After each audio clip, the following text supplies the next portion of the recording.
additionner des expressions rationnelles, ça se fait quand même en plusieurs étapes. La première de toutes, c'est de factoriser.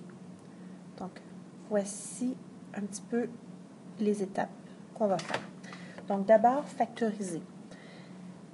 Là, c'est sûr que les expressions sont assez grosses, donc on ne peut pas faire ça mentalement. Je vais les numéroter. Et à part, je vais aller factoriser. Là, comme dans une autre de mes capsules, je me suis préparée. Donc, voici les factorisations pour les 4 expressions. Je vous encourage à mettre ça sur pause, d'observer les factorisations qui ont été faites, puis par la suite de revenir à la capsule. Donc, si on prend les résultats de tout ça, on va obtenir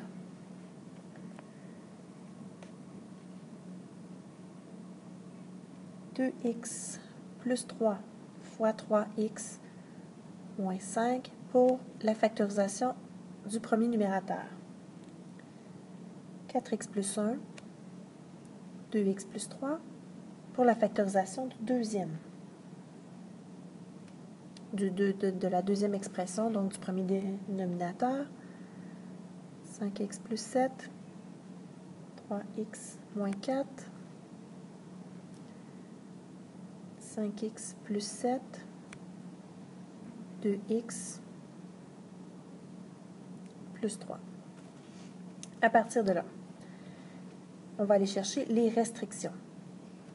Donc, les restrictions, ce sont les valeurs de x qu'il faut éviter au dénominateur. Ici, il faudrait éviter moins 1/4. Il faudrait éviter moins 3/2, moins 7 cinquièmes et moins 3/2 encore. Pour savoir comment faire les restrictions, il y a une capsule à ce sujet-là. Ensuite, simplifier les fractions de départ. Il faut se demander, est-ce que les fractions qu'on m'a données au début étaient simplifiées? Donc, la première, elle n'était pas simplifiée. 2x plus 3 était un facteur commun. Dans la deuxième, elle n'était pas simplifiée au maximum. 2x plus 3 était un facteur commun. Alors, on va travailler avec les fractions simplifiées, c'est-à-dire avec 3x moins 5 sur 4x plus 1 et avec 3x moins 4 sur 2x plus 3. Et là, on est rendu à faire notre opération, c'est-à-dire une addition. Il faut absolument aller chercher le même dénominateur et autant que possible, le plus petit dénominateur. Donc, on va observer nos facteurs au dénominateur. Le premier dénominateur, 4x plus 1, je ne le retrouve pas dans le deuxième dénominateur.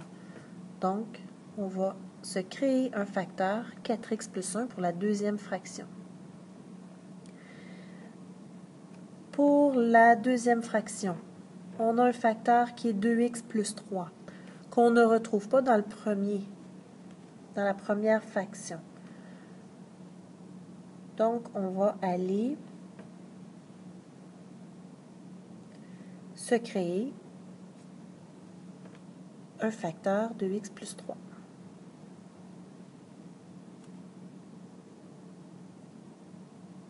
Au numérateur et au dénominateur pour ne pas changer la valeur de la fraction. Même dénominateur, c'est réglé. Maintenant, nous allons travailler sur un seul dénominateur qui va être 4x plus 1 fois 2x plus 3. Et les numérateurs à additionner sont 3x moins 5, 2x plus 3, avec 3x moins 4 et 4x plus 1. Pour pouvoir additionner, il va falloir aller faire les distributivités au niveau des numérateurs. Donc, on va avoir pour le premier numérateur 6x carré moins x moins 15 à additionner avec 12x carré moins 13x, moins 4, le tout sur 4x plus 1,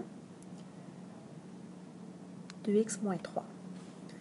On a donc comme résultat 18x carré, moins 14x, moins 19, sur 4x plus 1, 2x plus 3.